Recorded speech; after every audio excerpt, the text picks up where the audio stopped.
अस्सलाम वालेकुम, कैसे हैं आप सब लोग। तो यहाँ पे जी बलाई काफ़ी इकट्ठी हो रही थी, तो मैंने देसी घी बना लिया था। मैंने कहा बना के रख लेते हैं।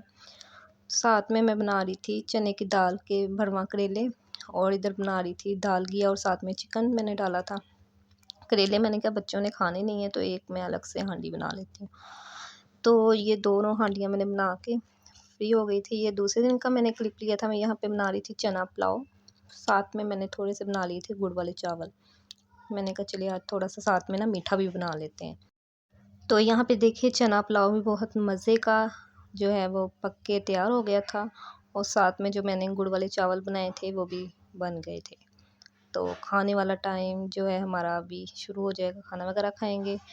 और इसके बाद जो हवा चल रही थी बहुत ठंडी ठंडी, और रात को की इतनी बारिश हुई थी, तो मैंने कहा चलें आज हम बाहर का भी चक्कर लगा के आते हैं। और यहाँ पे देखें जी धनिया और पुदीना लिया था, तो मैं का थोड़ी चटनी बना के रख लेती हूँ। दही में ना अच्छी लगती है। इसको बना के फिर मैं जार में डाल के इसको सेव करके रख लूँगी। लास्ट टाइम तो मार्च में बहुत गर्मी पड़ना शुरू हो गई थी। इस दफ़ा शुक्र अल्हम्दुलिल्लाह कि मई के महीने में भी अच्छा खासा मौसम जा रहा है।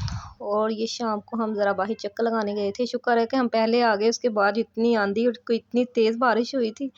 तो हमने कहा चले बाहर का चक्कर लगाते हैं, आइसक्रीम वगैरह खा के आते हैं। कुछ फ्रूट्स वगैरह बच्चों के लिए लेने थे, तो वो हमने ये तरबूज लिया, बहुत ये अच्छा निकला था। नहीं तो पहले जो मंगाया था बिल्कुल अच्छा नहीं निकला था। साथ में स्ट्रॉबेरी वगैरह मैंने कहा सीज़न आउट हो रहा है, तो ये भी लेके कुछ रख लेंगे, खा लेंगे, कुछ फ्रीज़ कर लेंगे, मिल्क शेक में काम आ जाएगी। यहाँ तक ये व्लॉग था। इजाज़त दें, अल्लाह हाफ़िज़।